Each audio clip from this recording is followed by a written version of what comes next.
بڑے بڑے چور ڈاکو ہم نے دیکھے ہیں کہ جب باپ بوڑھا ہو گیا تو خدمت کا حق ادا کر کے دکھایا انہوں نے.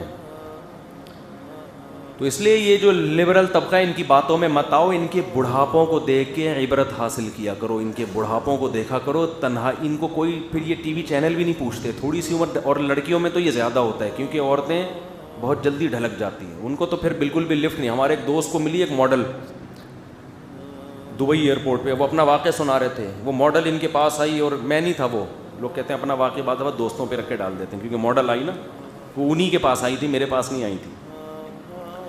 تو ہمارے ایک دوست ہیں, ان کے پاس ایک ماڈل آئی, بیچاری ٹینشن میں, کہہ رہی پہلے جتنی ایڈورٹائزمنٹ کی کمپنیاں ہیں بھاری بھرکم قیمت دیتی تھیں مجھے اپنی پروڈکٹ کو پروموٹ کرنے کے لیے کہ آپ کی تصویریں لگائیں گے, ذرا یہ والا اسٹائل, یہ والا اسٹائل. کہہ رہی ہے میری عمر تھوڑی سی زیادہ ہوئی ہے, چہرے پہ اب وہ رونق نہیں رہی, بالکل میری ویلیو کیا ہو گئی, زیرو.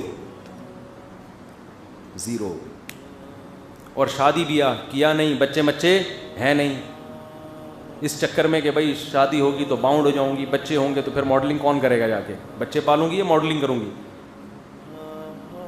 تو وہ کہہ رہے ہیں مجھے اس بیچاری پر اتنا ترس آ رہا تھا. وہ خود فون کر رہی ہے کمپنیوں کو, وہ جب آ کے دیکھتے ہیں نا کہتے ہیں نہیں میڈم, اب وہ بات, اب یہ اگر تصویر شیمپو کی بوتل پر آئی تو شیمپو کیا ہو جائے گا, ریجیکٹ. تو اس لیے جو فطرت کا بنایا ہوا نظام ہے بھائی, اس سے کیوں بغاوت کرتے ہو, فطرت سے کیوں لڑتے ہو. تو یہ حصار وثار ہمیں نہ کھینچنے کا ٹائم ہے بھائی, ہمیں تو فرائض واجبات پورے ہو جائیں, بس اللہ قبول کر لے. تو بات کیا چل رہی تھی, ہاں میں یہ عرض کر رہا تھا کہ اللہ رب العزت نے ہمیں بنایا اور پھر ہمیں گائیڈ کیا. اس نے, اللہ کا ایسا اپنے بندوں سے رشتہ ہے کہ ایک ایک چیز ہمیں وہ بتاتا ہے, سمجھاتا ہے کہ دیکھو خود سے نہیں بنی یہ کائنات, میں نے بنائی ہے, میرے ساتھ کسی کو شریک مت کرنا, تم سب میری نظر میں برابر کے فقیر اور محتاج ہو. یہ اللہ اگر ہمیں گائیڈ نہ کرتا تو آج ہم بھی کسی پتھر کے سامنے جھکے ہوئے ہوتے, آگ کی پوجا کر رہے ہوتے, سورج کی پوجا کر رہے ہوتے, یا اپنے بنانے والے کا انکار کر کے بیٹھے ہوئے ہوتے اور حیوانوں اور جانوروں جیسی زندگی گزار رہے ہوتے. ایک ویڈیو آئی ہے اس پہ واٹس ایپ پہ وائرل ہوئی ہے, شاید فیس بک پہ بھی ہو, کسی ویسٹرن کنٹری سے کسی شخص نے ویڈیو بنائی کہ ایک خاتون سے وہ ملا, خاتون سے پوچھا کہ آپ کے ماشاءاللہ 5 بچے ہیں, یہ کس کا ہے, تو اس نے بتایا یہ فلاں کا ہے. یہ دوسرا کس کا ہے, اس نے کہا کہ یہ سلیم بھائی کا. یہ تیسرا کس کا, انگریزوں کے وسیم بھائی. یہ چوتھا کس کا, انگریزوں کے ہاشم بھائی. یہ 5واں کس کا, کہ وہ غور کرنے لگی, 5واں ایکچولی تھوڑی سی میں کنفیوز ہو رہی ہوں, ہاں یاد آیا یہ اس کا ہے. تو اس نے کہا, پاکستانیوں کو خطاب کیا کہ شکر کرو تمہارے معاشرے میں ایسا بولو نا نہیں ہے. تو دیکھو یہ ہمارے معاشرے کا حسن نہیں ہے, یہ مذہب کا حسن ہے. یہ کس کا حسن ہے, مذہب کا حسن. ہماری عورتوں کو پتہ ہوتا ہے سارے بچے اسی کے ہیں, یہ سارے اسی کے ہیں.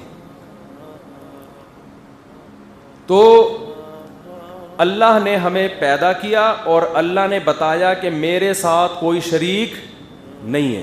اتنا خوبصورت عقیدہ ہے. اس کا سب سے پہلا فائدہ پتہ ہے دنیا میں کیا ہوتا ہے, سکون, اطمینان. آخرت میں جنت تو بعد میں ملے گی, دنیا پہلے جنت بن جاتی ہے کہ سب کچھ کس کے پاس ہے, بولو نا, اللہ کے پاس. سب کچھ وہ کر سکتا ہے, وہ کچھ کرنے میں سبب کا محتاج نہیں ہے. تو ٹینشن فری زندگی ہو گئی. قرآن نے اس کی خوبصورت مثال دی ہے. قرآن کہتا ہے ضرب اللہ مثل الرجلین ضرب اللہ مثل رجلا فیہ شرکاء متشاکسون ورجلا سلما لرجل هل یستویان مثلا. کیا خاندانی مثال ہے. اللہ کہتے ہیں بتاؤ ایک وہ شخص ہو جس کا ایک آقا ہو.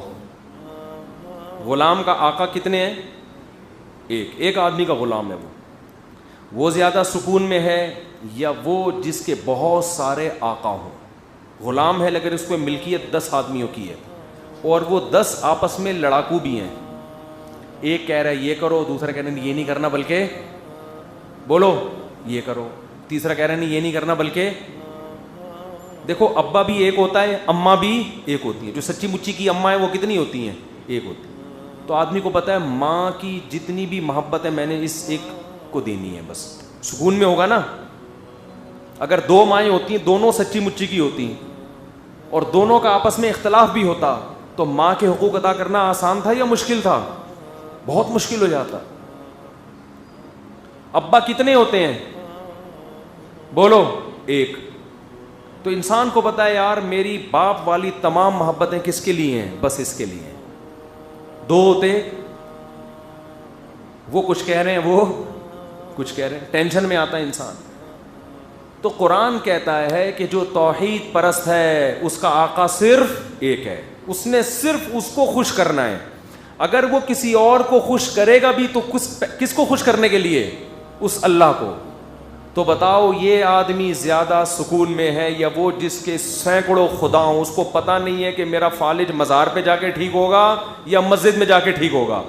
یا اللہ مدد کب کہنا ہے, یا رسول اللہ مدد کب کہنا ہے, یا علی مدد کب کہنا ہے, یا غوث آدم مدد کب کہنا ہے؟ اس کے بیچارے کو پتہ ہی نہیں ہے.